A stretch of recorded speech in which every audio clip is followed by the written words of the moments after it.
Hey there, true crime podcast fans. It's Patrick and Jillian from True Crime Obsessed. Each week on TCO, we recap a true crime documentary everyone's talking about, and we do it with heart, sass, and just the right amount of humor. So if you like the kind of podcast where two good friends chat about a case in a thoughtful way that centers the victims, you really gotta check us out. Yeah, we cover the well-known cases that you hear about in the news and the underreported cases that desperately need more attention. For almost 9 years, we've been one of the most popular true crime podcasts out there. We have over 30,000 five-star reviews on Apple Podcasts, and our brand new YouTube channel has over 50,000 subscribers watching our full-length video episodes too. So find and subscribe True Crime Obsessed wherever you get your podcasts. This podcast is intended for mature audiences and discusses topics that may be upsetting. For a full content warning, sources, and resources, please visit the episode notes. Opinions shared by the guests of the show are their own and do not necessarily represent the views of myself, Broken Cycle Media, or Wondery. The podcast and any linked materials should not be misconstrued as a substitution for legal or medical advice. Megan Stoner's responses to these allegations are addressed within this season. I'm Tiffany Reese, and this is Something Was Wrong.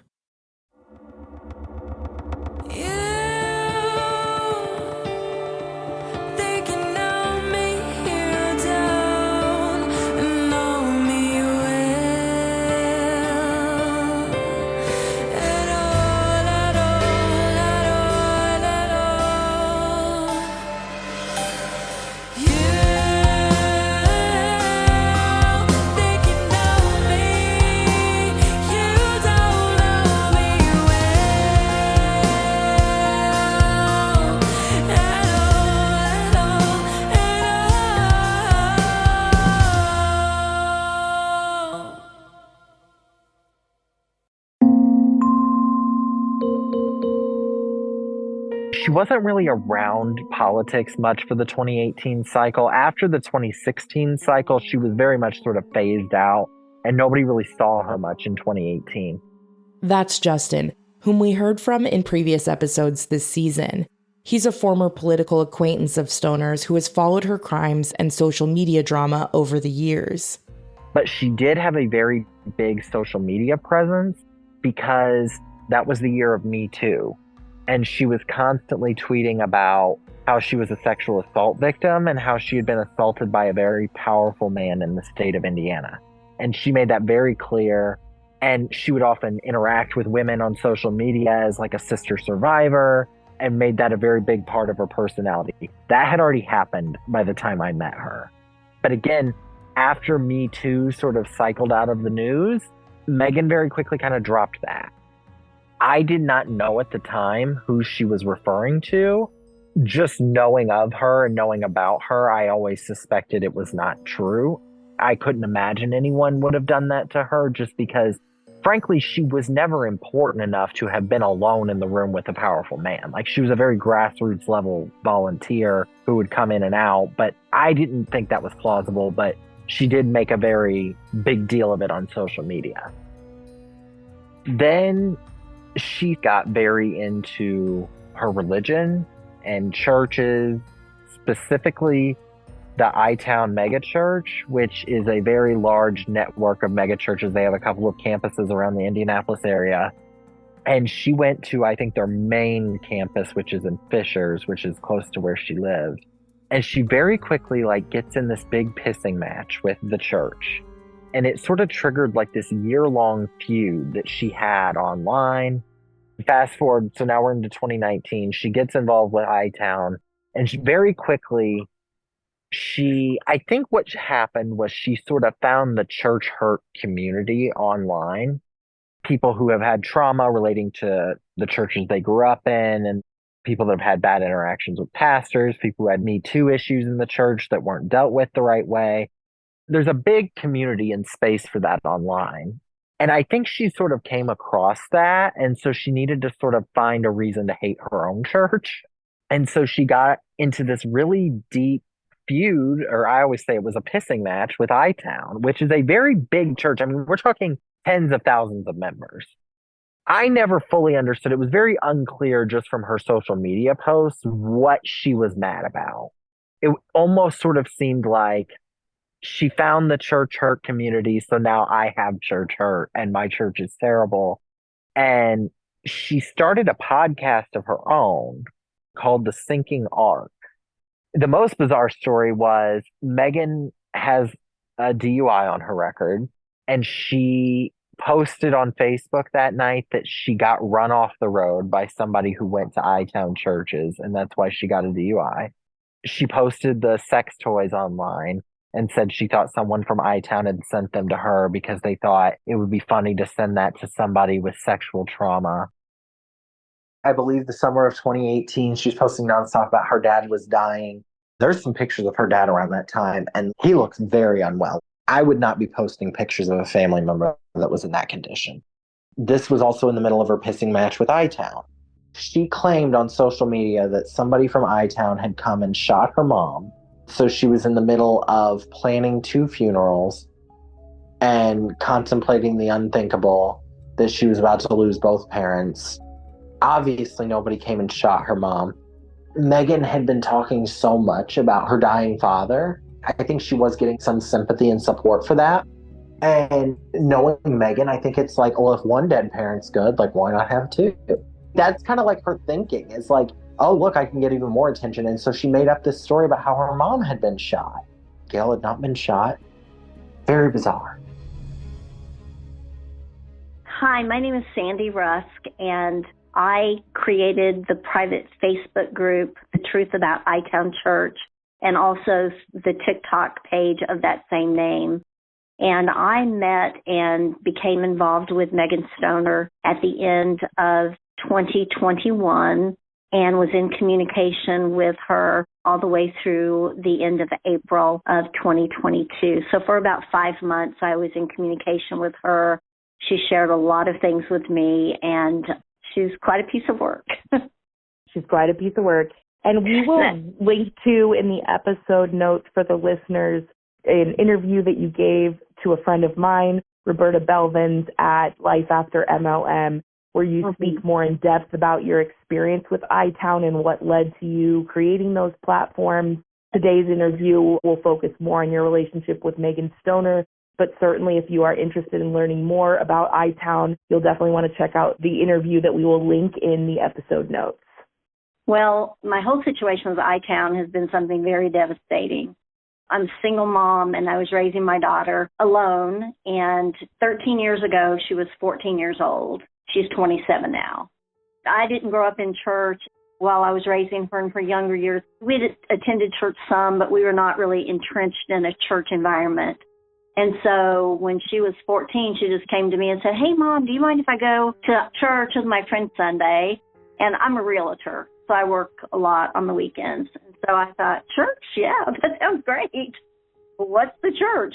I allowed her to go that first Sunday, and from the minute she walked in to ITOWN's doors, she was hooked, hook, line, and sinker. I thought, wow, how great is this? I've got this teenage daughter, and she wants to be in church all the time.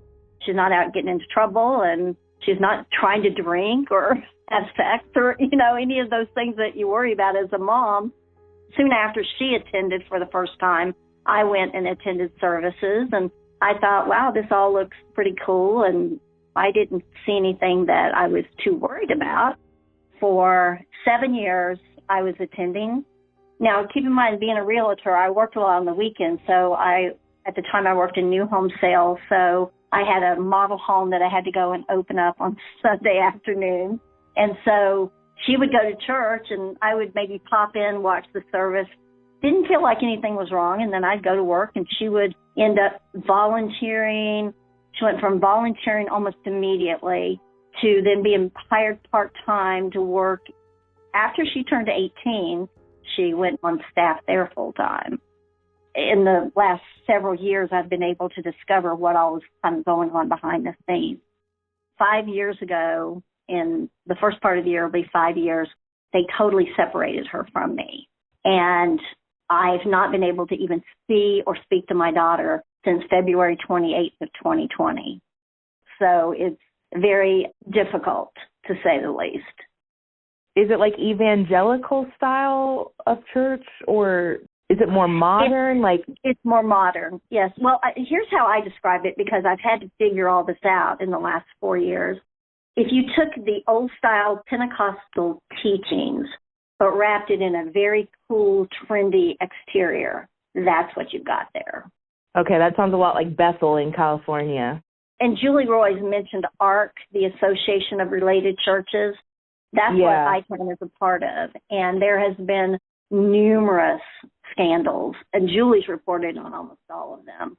And is that how you met Megan at ITOWN? Well, yes. And I even looked back because I was friends with her on Facebook. It was about 5 months that I had an association with her. So it started in December of 21, so almost 2 years after they totally separated me from my daughter. At that time, there was a lot of people from ITOWN who had bad experiences or were hurt there, but nobody would talk about it. And even today, they still have control of my daughter, 100%. And so I was trying to find, are there other people who have been hurt? Did they do this just to me? I'm trying to figure it out, but not having very much in the way of information because no one wanted to share what they experienced there. And so all of a sudden it popped up on one of our local groups. I found where I had originally reached out to Megan. Now, this was on November 30th of 21. I wrote, "Hi, Megan, I saw your post about ITOWN in the Noblesville Chatter Uncensored group. I also had a horrendous experience there. I was curious what happened to you and what happened when they asked you to remove your posts. I was thinking of coming out publicly with my story." As soon as I sent her that, she sent me back, "Hi, I'm actually starting a podcast about ITOWN." And she said, "Would it be possible to talk to you on the phone today?" I thought, wow, finally someone who is maybe taking notice of what's happening at ITOWN. I thought maybe this is someone who might have some information with me about my daughter. So that started her communicating with me. She seemed very odd, but I was just looking for information about my daughter. How do I find out what's going on behind those walls? How do I get to my daughter? So I had a different kind of motivation meeting her, especially when she said that she was basically getting ready to come out about ITOWN. And I'm thinking, oh, maybe there are other people who have had bad experiences that will now start telling their stories. Very quickly, she just kind of latched on to me because I think that she liked the fact that I needed something that she wanted me to feel like she might be able to provide it. She was constantly creating drama to draw you into her story to either gain attention or for you to view her as a victim so that you would support her in some way. And like most people have said, in the beginning you feel like she's a little bit different, but you don't feel like she's a malicious type of person. And no one said this on your podcast yet, but actually she could be very funny. Like sometimes she would come up with something that was just hilarious. So she's very entertaining at times and very engaging at times too. I'm quite a bit older than her, obviously, and she seemed to almost need someone to kind of guide her a little bit, maybe be a little bit of a mentor to her. I never gave her money or anything like that. I never let her come and stay at my home. Nothing like that, but emotionally she seemed to just, I don't know, attach to me for some reason. I've been struggling with it for 2 years. She used that as an opportunity to make me think that she could help me, almost like dangling a carrot in front of me. You know, she made it seem like, oh, well, I have contacts with certain people that are still there and I can find out stuff. And she was just making it all up. Basically exploiting your pain for your attention. Yes. Oh, my gosh. Yes. That's the best way to put it. You hit the nail right on the head. The more that you would get to know her, the more these things that she would share with you, like the people from ITOWN were showing up at her house and threatening her and running her off the road. And as those kind of things started coming out, I'm like, now, wait a minute. This doesn't make sense. She just had such a way of, like, kind of sucking you in. The whole thing about when she started saying that she received these sex toys in the mail and these really big designer cookies that are quite expensive. She would send me a picture of boxes of these cookies that she said that someone just randomly sent her. And she felt that maybe there was something in the cookies. I mean, just all of these crazy stories. And then it just kept escalating into more craziness.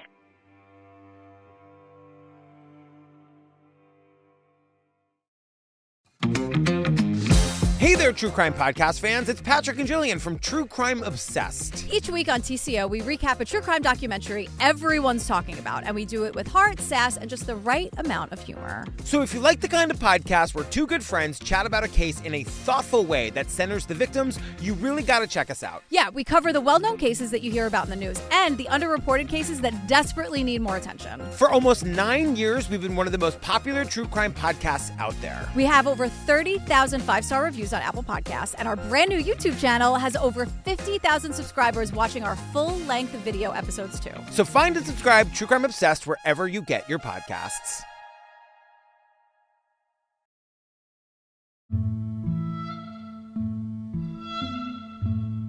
At one point, she claimed that her mother got shot by someone from ITOWN. Is there anything else you recall during that time, allegations that she was making? Yes, several. I went back and I looked at these messages that we had through Facebook Messenger back then, and I realized that she was messaging me constantly. I think maybe I was hoping for tidbits of truth about things that were happening with my daughter. Maybe that was part of it, why I kind of let her go on so long with these things that you just knew couldn't be true. Like I remember once she told me that she was asleep in bed, and all of a sudden she woke up and this guy was in her bedroom with her. And I'm like, what? What did you do? You know? And she made it sound like the police came and took him away and that was it. And I'm like, that could not have happened. There's no way. I mean, she didn't say he was in bed with her, but that he was just in her room. She had a Ring camera on the door of the house. Now, keep in mind, this is that house that she was renting, but she was trying to rent it to other people and took money from them to rent it to them. And she didn't even own the house. And that's the house that I went to when I first met her. And, I mean, it looked normal. She had nice little furniture in there. She had a dog. You know, it's a little 1,200 square foot ranch in a cute area in Fishers, and everything looked and seemed normal. She had the Ring camera on her door, and she would take videos of people that came up to the door. I don't know what these people were coming up to the door, but then she would take these videos and she would claim that these people were all from ITOWN, all these people coming up to the door to harass her about ITOWN. Did she call you or text you directly to tell you about her mom being allegedly shot by someone from ITOWN, or did you see it online? Oh, no, she was in conversation with me during that time. She told me that. What else did she tell me? Oh, my gosh, it's craziness after craziness. She got arrested once during that time. This was something about when she wrecked that car. She drove that car through a fence or something. And I get a call from the Madison County Jail or somewhere, and it was, well, you have a call from an inmate, blah, blah, blah, and it was her. She was in jail, and she wanted me to try to help her, and I'm like, girl, I can't help you. At this point, things had already gotten crazy enough that I didn't believe anything that she said. So it sounds like that arrest you're talking about was when she got it was originally a DUI. It eventually got converted, I believe, to an OWI for what Megan claims is because she had cough syrup in the front seat. Yes. I'm sure you probably know this, but it turned out that Tesla was not hers. And I'm sure that people have already talked to you about this, but she claimed that she worked for the governor. The night I met her, when I pulled up in the driveway, the Tesla was in front of me. And truthfully, I just noticed it was a dark blue car. I didn't even really pay attention that it was a Tesla. When I was inside and her and I were talking, and I was kind of asking her, I was like, so what do you do? And she goes, oh, I work for the governor. I work for Eric Holcomb, and we're like real buddies. And she made it sound like him and his wife kind of like took her under their wing. I don't understand how she could have gotten away with so long telling people that she worked for the governor and the governor not coming forward and saying, I don't know this chick, but she told me that he bought her that car. I did just remember something else that she did one day. Again, I'm a realtor. I know a lot of realtors in my community. I've been doing this a long time. And so she called me one day and she goes, oh, guess what? And I said, what? And she goes, I'm dating a realtor now. And I go, what do you mean? And she goes, yes, I was at this event and he bought me a drink and, you know, and I'm thinking, and I said, so what's his name? And she told me, and I pulled him up on Facebook, and he was this young, cute guy. And I'm looking at his Facebook page, and he's married, like with a cute young wife. And I go, Megan, this guy you're talking about, he's married. And she goes, I can't believe that. Oh, well. And then she just changed the subject. But I'm like, how do you I'm dating a realtor out of running into someone that was maybe pleasant to you at a networking event? I think it highlights her delusion. What she would do to keep me engaged is it was almost like she was catfishing us, because she would contact me and she would say, oh, I found out something about my daughter. And I would be like, okay, what? What did you find out? And she makes it sound like she's got the in with certain people that are upset there, but they don't want to leave because they're afraid, but they talk to her. That's what she made me think. And then the final, you want to hear the final thing that she did? This was it. This was when I was done. So this would have been sometime around the end of April of 21. So her and I were talking on the phone, and she probably called me like really late, maybe around midnight. So I'm talking to her, and she's telling me that my daughter had trouble with her car, and she's like stranded.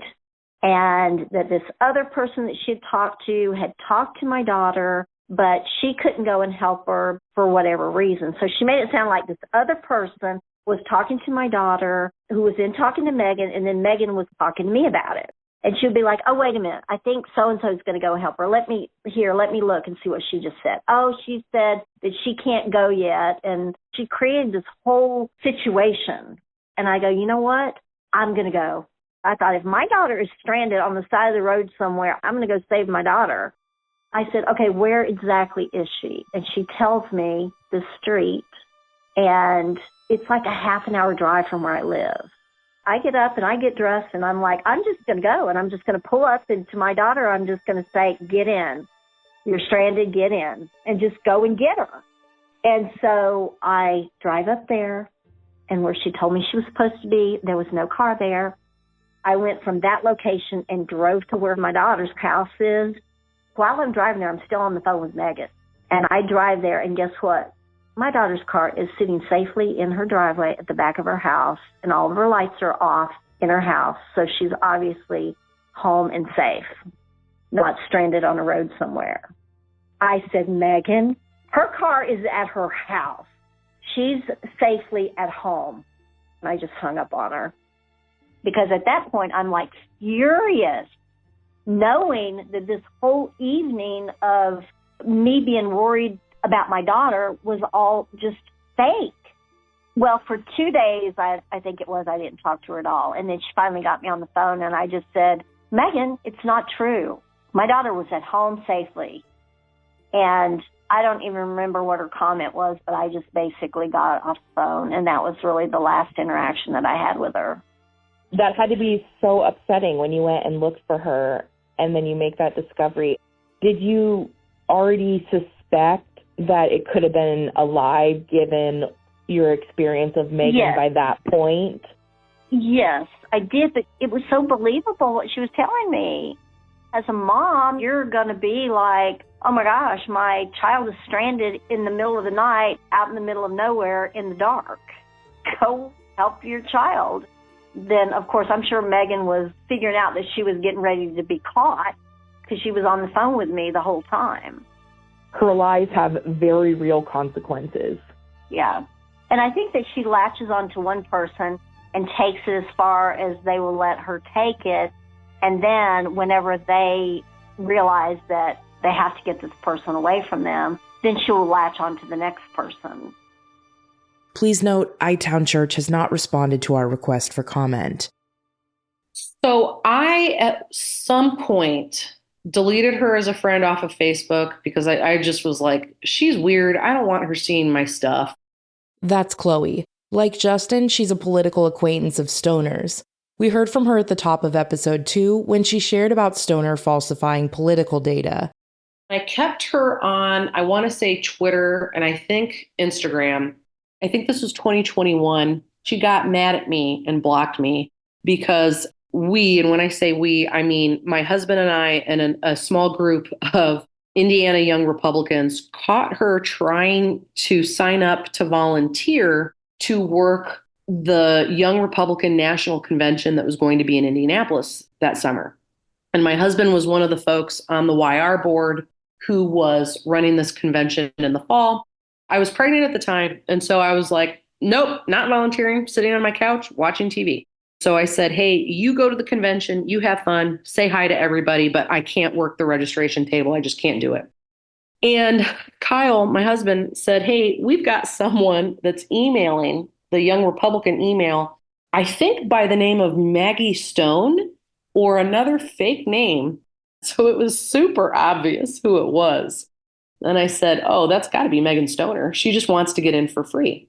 These types of conventions and conferences, you normally have to pay like $250, maybe $200, something like that to get in. But it includes the programming, your meals, and some swag. So it's well worth it to network and meet like-minded people and see friends and have fun. And so I'm like, gosh, she's coming downtown all the time. Why doesn't she just want to fork over the money? That's ridiculous. So she started subtweeting my husband and everybody else that was on the planning committee. And she was like, man, they're not going to let me volunteer. This is ridiculous, blah, blah, blah, blah, blah. She starts tagging my husband on Twitter because she knew that he was the one that was saying, no, we're good, thanks.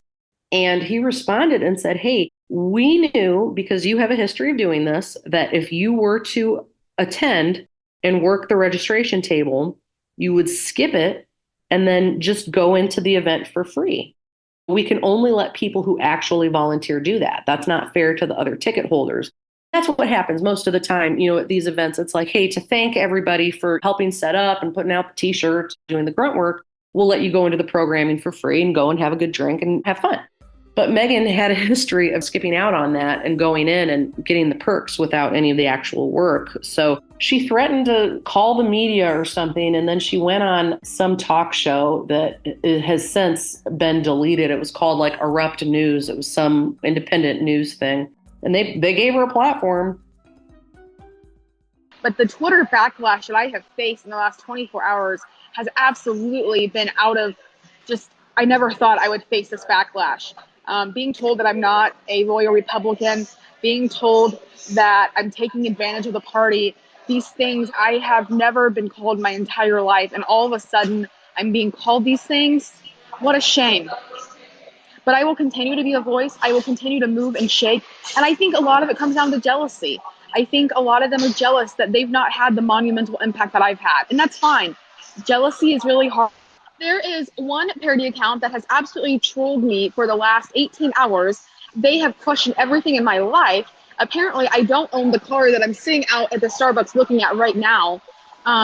Everything in my life they have questioned. They've wanted me to meet them at a parking garage to show them the car that I own, that apparently all I do is lie. When I'm sitting here looking at my car that I drove to this location, I've been open about, the car I own. I do own a Tesla. I've been pretty open and transparent on Twitter, and I like to brag, to be quite honest, because I've worked very hard and, I like to have nice things, and that's, never a bad thing.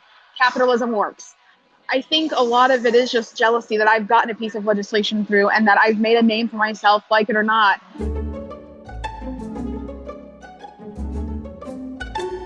I kind of make the joke that Megan Stoner was one of my favorite things to watch on the internet. So I just paid attention to her Twitter because that's where she would put a lot of her ridiculous thoughts, and she would complain about stuff.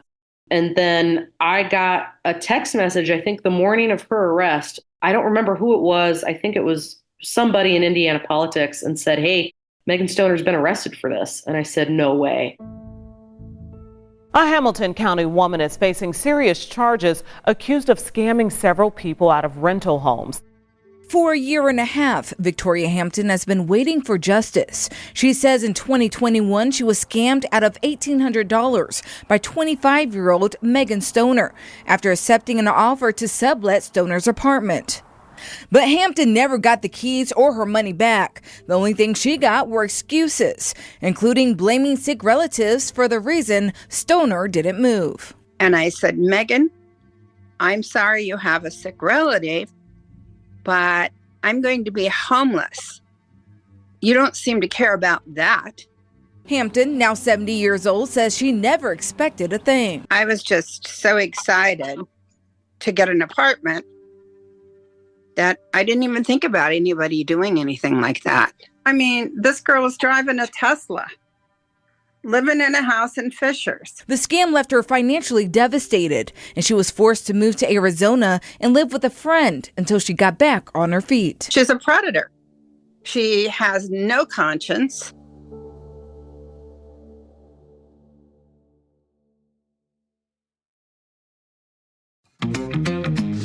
Hey there, True Crime Podcast fans. It's Patrick and Jillian from True Crime Obsessed. Each week on TCO, we recap a true crime documentary everyone's talking about, and we do it with heart, sass, and just the right amount of humor. So if you like the kind of podcast where two good friends chat about a case in a thoughtful way that centers the victims, you really got to check us out. Yeah, we cover the well-known cases that you hear about in the news and the underreported cases that desperately need more attention. For almost 9 years, we've been one of the most popular true crime podcasts out there. We have over 30,000 five-star reviews on Apple Podcasts, and our brand new YouTube channel has over 50,000 subscribers watching our full-length video episodes too. So find and subscribe True Crime Obsessed wherever you get your podcasts.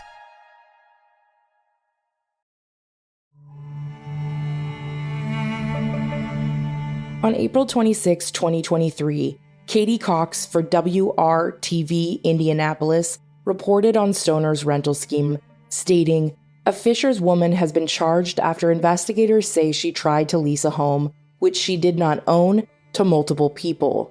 According to probable cause documents filed against Stoner, police in Fishers began receiving calls about a rental scam in December of 2021. Each of the three victims told police that they had been in contact with Stoner through Facebook about the rental property. In 2 incidents, the victims claimed they had made a post about needing to find a rental, and Stoner had contacted them individually. The third person said they reached out to Stoner after seeing her post about the same home on Morgan Street. Each of the victims told investigators they had toured the home, signed a rental agreement via DocuSign, and paid Stoner between $600 and $1,700 to secure the home for rental. They were each given varying move-in dates and said that as the date of their move-in drew near, Stoner would contact them and move the date back. Sometimes she claimed to have been in an accident, other times she claimed she was taking care of a sick relative. During the course of the investigation, police made contact with the actual owner of the home, who stated that Stoner was leasing it from him. He provided police with a copy of Stoner's lease, prohibiting her from subleasing the property, court documents say. The owner told police he was in the process of evicting Stoner for attempting to sublease his rental property to several different people. Stoner has been charged with 3 separate felony counts of fraud and 3 separate felony counts of theft, as well as a felony count of corrupt business influence. End quote. Shortly after Stoner was arrested, April 28, 2023, she quickly posted bond and was released while awaiting trial. Shortly after, a local Facebook group was started by concerned community members in an effort to warn the public about Stoner's alleged scams. Here's Chloe again. I went on mycase.in.gov, and you can look up any Hoosier in the back end of my case, and you can find any traffic tickets, arrest records, divorce records, anything. We've got a very open public records system, and it said that it was an OWI. And she put this thing on Facebook about how I got pulled over because someone from ITOWN church was trying to run me off the road because I started this podcast that's trying to uncover the corruption in the ITOWN church. And they caught me with cough medicine, and that's why I got arrested, and I had to spend a night in jail, and this is just ridiculous. And it's like, wow, This is classic Megan not wanting to take accountability for her actions. And to this day, I still don't know what it was that she was pulled over with. I'm actually the one who started the stuff on Twitter, most of it at least. I don't know what overcame me, but I had been keeping in my head track of most of her ridiculousness. And I started a Twitter thread. Maybe it was seen 100,000 times. It went semi-viral in Indiana. And I basically said, hey, she's been arrested. It's long overdue. Here's a bunch of the stuff that she has done. I think my Twitter thread is partially what prompted some of the group and the Twitter spaces. It was the morning of the arrest for the rental scams because I had access to the probable cause affidavit and included some of that in there. I believe that's what prompted the Twitter thread. And what's crazy is that while this was going like semi-viral and a lot of people had seen it and they were like, oh my gosh, I know this girl because she would DM me for money or she would DM me for this or she would DM me for that. They would say, she added me on Facebook and asked for money for her classroom too. This is ridiculous.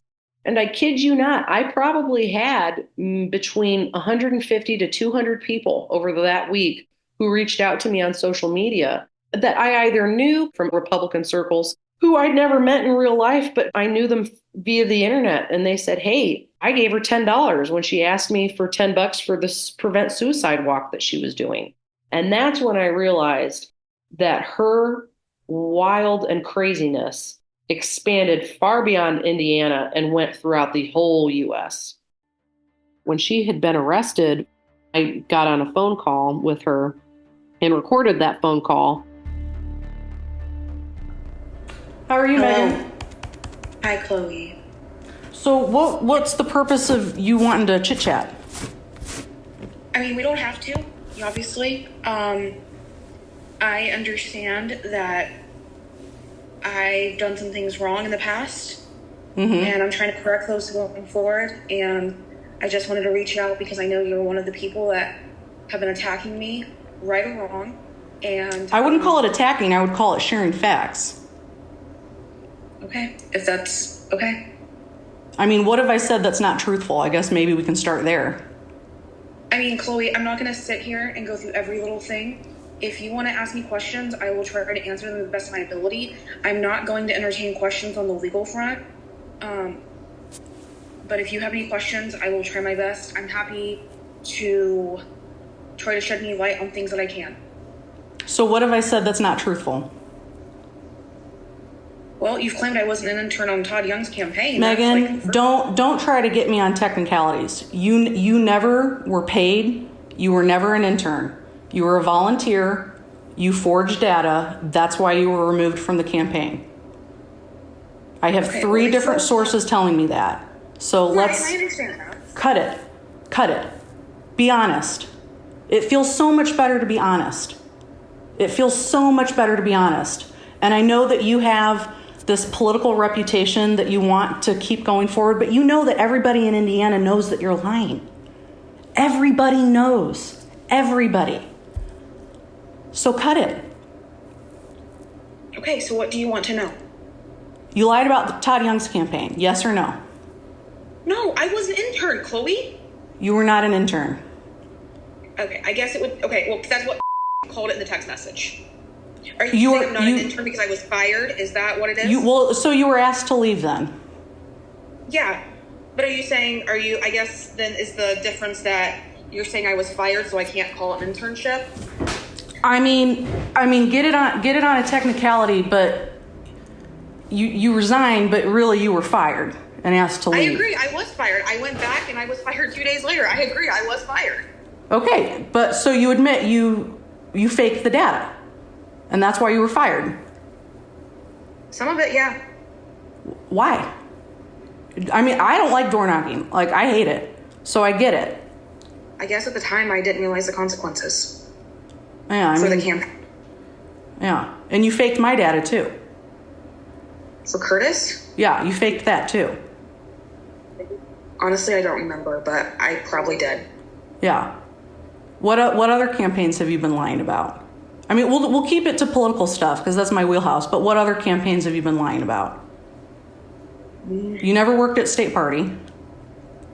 Never said I did. I got that taken back from me. Yes, you did. Mark Warner, Mike Neal, they have all said that you went around. Brian Zemansky, I can't pronounce his last name, the guy on Mike Pence's staff in 2016. They have all said that you would go around and say you were either working at State Party or you were working at Pence's campaign. They were constantly fielding phone calls of, oh my gosh, you know that Megan Stoner is saying that you're working on this campaign, you're working in this office, and they had to put that rumor to rest. So you lied about that, yes or no? Honestly, I can't remember. I know that I worked under Alex on Pence's campaign for a while. No. Doing what? You've never worked on Mike Pence's campaign. Have you ever, let me rephrase this. Have you ever gotten a paycheck from any campaign? An actual paycheck? Does a 501c3 count? That's a 501c3 is a nonprofit organization. That's not a political campaign. Political campaigns cannot be 501c3s. Have you ever gotten a paycheck from a political campaign? I know that what the answer is. It's no. No. You volunteered on campaigns, so you can say that you volunteered on campaigns. Sure. Yeah. So you have never actually worked as an employee, as a contractor, as a 1099, as a W-2. Okay.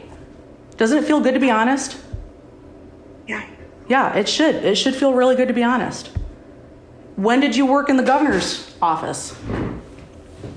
You didn't. You didn't.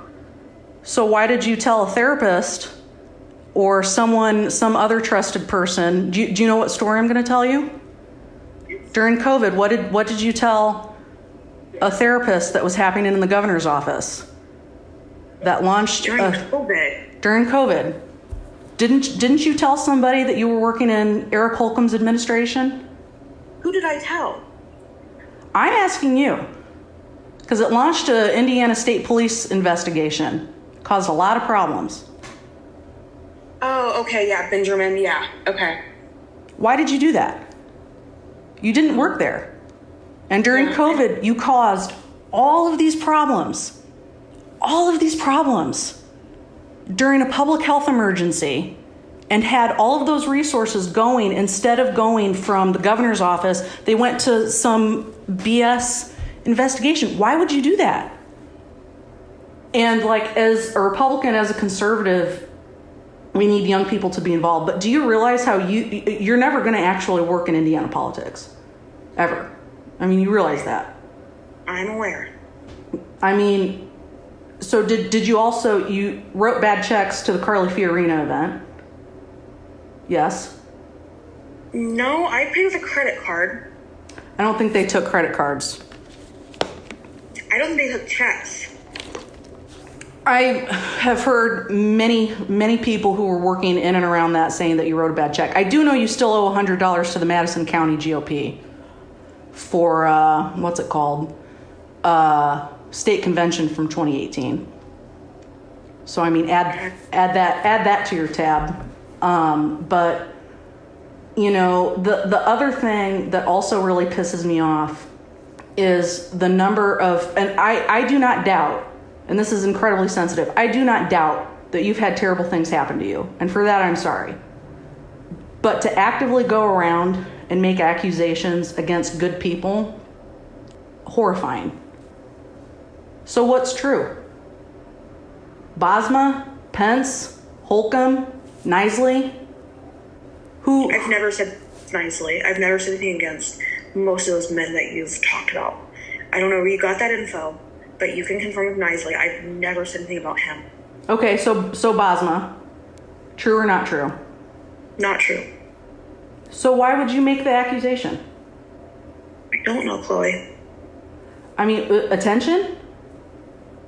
Yeah. Holcomb? I've never said anything against him.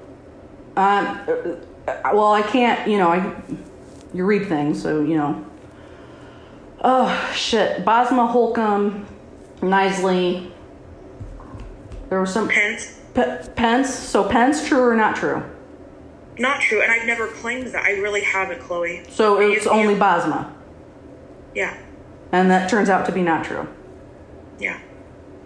Do you understand why people would not want to have you at events? Do you understand why, okay, let's say that, you did pay restitution or you did do something good, how people would not want to believe you because of your track record? Yeah, that's fine. So here's my question then. Why will you not admit publicly that you have been, rental scam stuff, that's a totally different ballpark. And for that, I think you need to probably talk to a certified counselor or a priest, rabbi, whatever your religious affiliation is, right? But for the political stuff, why can you not just come out and say, hey, I have hurt so-and-so, so-and-so, so-and-so, and so-and-so, and I'm ready to make amends? Is it a pride thing? Is it fear? Like what is it? I mean, honestly, I've considered that, but I didn't know that it would matter anyway, so that's why I've not done it, because I figured that nobody cares about my opinion or what I say, so I figured it wouldn't matter. But you do realize that everybody is redeemable and you can be redeemed if you start telling the truth. That's where the story turns around, is when you start telling the truth. It feels good to tell the truth. When you start telling the truth, you start to gain back that trust over and over and over and over again. So I don't know, again, I'm not a lawyer. I don't play one on TV. But if you were to talk to, a lawyer about whatever, the 9 felonies that you're currently facing, and say, I did it. Give me parole. Give me whatever. You probably would avoid jail time. Obviously, you would need to talk to a lawyer. Again, I'm not a lawyer. I don't play one on TV. But I've noticed that when you tend to tell the truth and ask for forgiveness, it works better for you in the long run, right? You probably can start building back your reputation if you come out and say, I lied about this. Every single thing, I lied about it. I have a problem. I know I do. I'm working on it. And there you go. You are then free. But you have to want to do it. You have to be willing to do the work. I don't know if you're willing to do that. And that's my question to you. I don't know that you're willing to do that. So what other political stuff? I mean, writing bad checks to events, yes? Well, maybe one to the John Kasich campaign. Okay, so some indie fundraiser was a bad check. Yeah. Why? Honestly, at the time, it was my parents' check and didn't know it was bad. Oh, it happens. And it wasn't my check. I couldn't have checks at that age. At what? How old were you? 17. I had checks when I was 17. You can have checks when you're 17. Have you realized that it just kind of started small and then it just snowballed and snowballed and snowballed to the point where now you're just facing, 9 felonies? Yeah. Where did you get the campaign donations for your race in 2018? Honestly, off of social media. Were any of them more than $100? No. Did you report those donations? Yeah, I'm pretty sure I did on my FEC. I mean, my filing, I don't think there was anything to really report other than expenditures. I was kind of went overboard on the website, but... Well, that's tech. I'm worried that you are going to get in 10 times more trouble for the unaccounted income. Do you file taxes? No. I mean, again... not under my LLC. I don't have an LLC. So you probably should remove political consultant out of your bio then. Okay. Hey, it's your life. You do what you want to do, but I mean, start small, right? Start small. I mean, talk to your lawyer, but you will get caught for income, especially with. I mean, you're gonna get caught. That's the next thing you should probably talk about with your legal team. Say, I have all this unreported income. What am I going to do? Because here's the other problem. Money that you have, or even that you took illegally, you have to pay taxes on it. Correct. Yeah, I know. Yeah. What else do you want to get off your chest? I really don't know. I mean, happy to answer any questions. I mean, honest, if we're up to anything, I mean, I don't know what else to own. I don't know what else you have interest in. I mean, unfortunately, I don't really believe much of what you say. I think there's a lot more than 4 to 5 victims that are named in the probable cause affidavit. A lot. My count from Facebook groups was 20 to 50. I don't think it's that high, but I mean, I know it's higher than 3 or 4.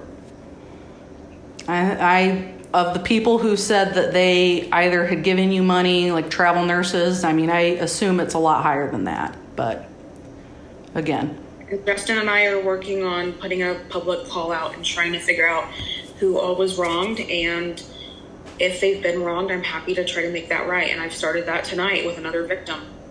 That's good. But are you going to continue that though? Are you going to put in the work? Yeah. I mean, here's my question. Have you ever had a job? Yeah. Where have you worked? Where have you received a 1099 W-2? Where have you received a paycheck? Online tutoring. You think you should be working with kids? I'm not working with kids online. It's like proofreading like essays and stuff for college adults, like resumes and stuff. It's nothing to do with kids. Are you really a teacher? Yes, I have a teaching license. I didn't ask if you had a teaching license. Where have you taught? I've taught under Kelly Education as a substitute teacher. For how long? Just since August. 1 second. Just since August. And you're still actively employed there? Not as of today. No. What do you mean not as of today? You got fired? They put me on temporary leave until after the trial, I guess. I don't know. I'm still fighting that. I don't know. Do you honestly think you should be teaching kids though? This is a serious question. Should you be teaching people under the age of 18 with your track record? I'm not teaching. I'm putting out plans. That's all I'm doing. Were you ever in a classroom? Yes, I was. I was hired at Mount Vernon. For how long? I don't know, a week. Options, charter school, Mount Vernon. Do you think it was right of you to be teaching kids with your track record? No. Yeah. So, are you at 40 hours a week, like actively employed right now with the tutoring thing? Or is it like more part-time? It's part-time. What are you going to do to pay restitution? I'm figuring it out, Chloe. I'm applying at places. I'm thinking about like maybe Starbucks or Hobby Lobby, like just stocking shelves, like something that it doesn't really matter about pride. It's just something to make money. Goodwill hires people with track records. But, I think that's a big part of making amends is paying restitution and starting probably going all the way back. What's the deal with your Aunt Linda? I mean, it doesn't matter. I know you're not going to believe it, so I don't know what the... I mean, hey, try me. Checkbook? Did you take a checkbook? Did you take a credit card? What was it? Credit card. And how long did it take before she found out or before she noticed? Close to a year, I think. Damn, Aunt Linda wasn't watching the statements? I guess not. Shoot, my dad was always on my ass. And how's that relation? I mean, that's your aunt. That's a blood relative. Have there been made amends there? A little bit, yeah. I'm sure she trusts you or no?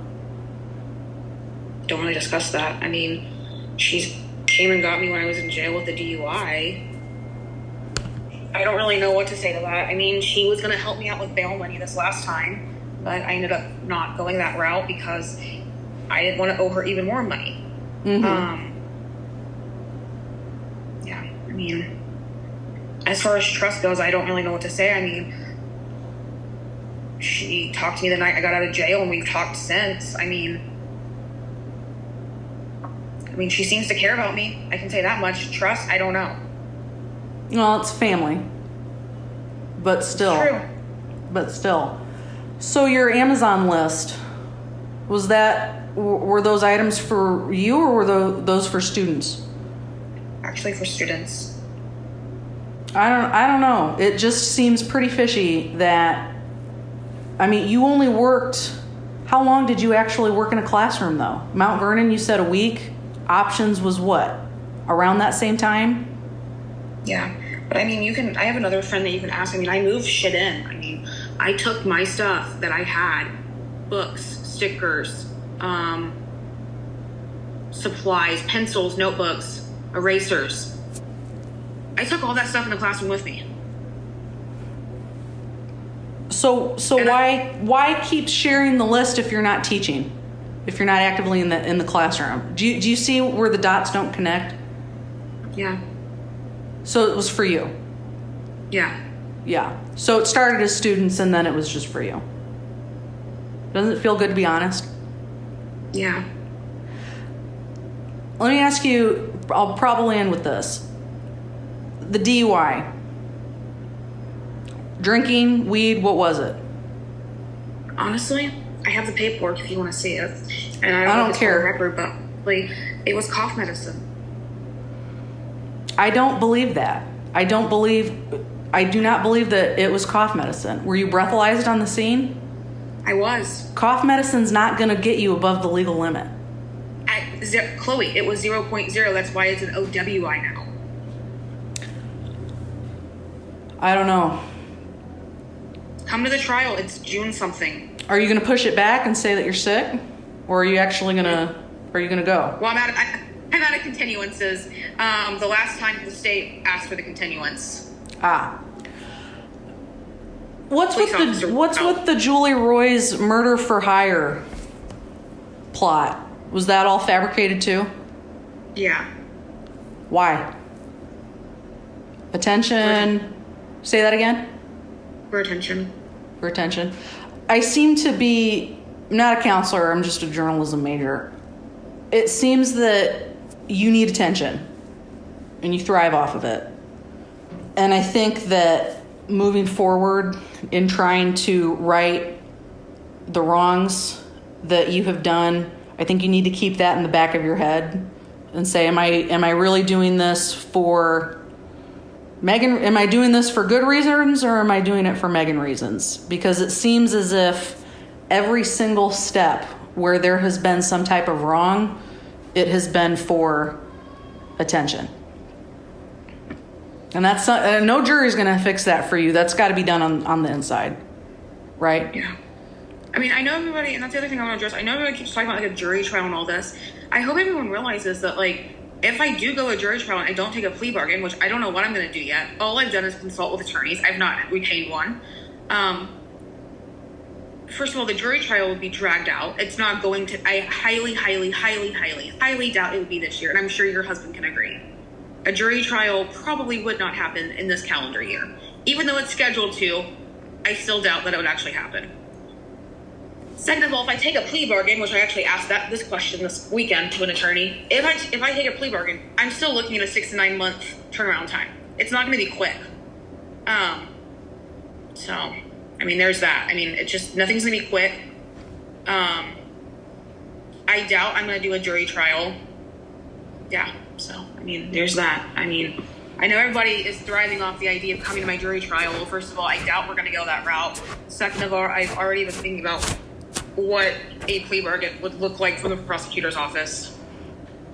Most cases don't go to trial, but I don't really have anything else. And I would highly recommend you not put anything on Twitter that says that you and I had any kind of productive conversation, because at the end of the day, it was me basically telling you what I already know to be true, and that's that you've been lying and have been. So I would highly suggest maybe not doing that. But I don't I'm that Facebook group that's out there. I'm not an admin. I don't know anything about it. I didn't make it. The only thing I've been sharing is facts that I can prove. and facts that I've gotten either from my case or where I've gotten at least 2 to 3 sources to confirm that, well, yeah, you actually did mess up the data on Young's campaign. The big thing that was definitely very frustrating for a lot of YRs, you did not have credentials to the 2021 National Convention here in Indianapolis. You kept saying that you did, but you didn't. Why did you contact Jeff and Kyle with a fake email address asking to volunteer? Because nobody would ever get back to me and nobody would be honest with me. Is it maybe because, do you think you were never honest with them? Yeah, now I do. Yeah. Well, it's how that tends to work. I've learned. Yeah, and unfortunately the hard way.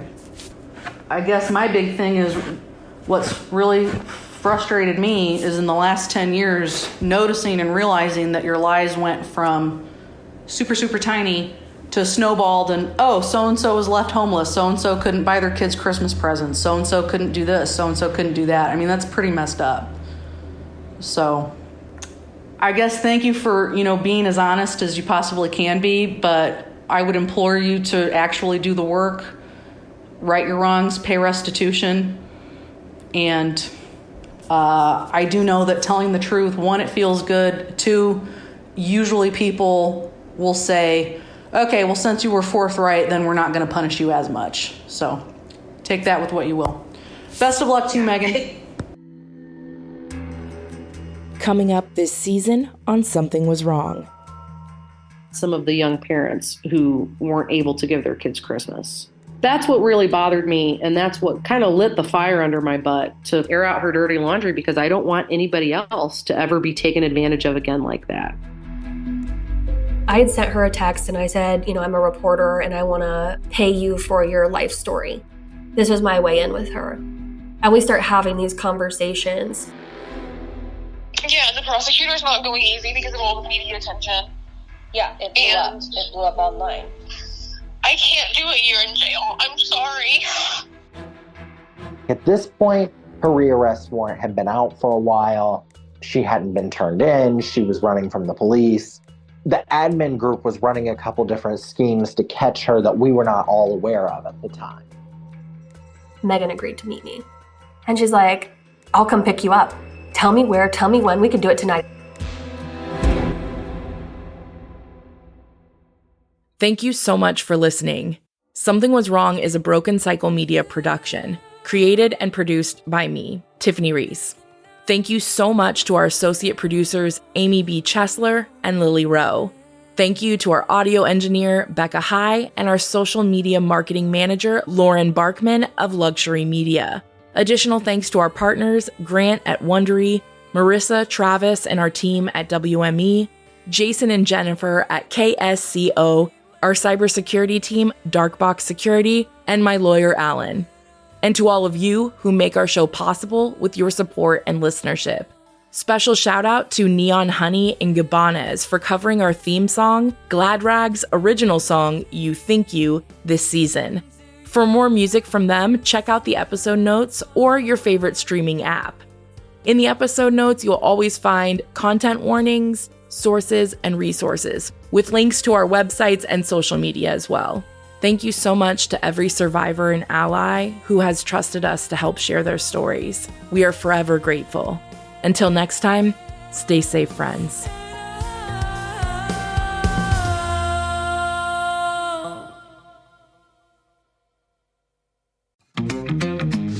Hey there, True Crime Podcast fans. It's Patrick and Jillian from True Crime Obsessed. Each week on TCO, we recap a true crime documentary everyone's talking about, and we do it with heart, sass, and just the right amount of humor. So if you like the kind of podcast where two good friends chat about a case in a thoughtful way that centers the victims, you really got to check us out. Yeah, we cover the well-known cases that you hear about in the news and the underreported cases that desperately need more attention. For almost 9 years, we've been one of the most popular true crime podcasts out there. We have over 30,000 five-star reviews on Apple Podcasts, and our brand new YouTube channel has over 50,000 subscribers watching our full-length video episodes too. So find and subscribe True Crime Obsessed wherever you get your podcasts.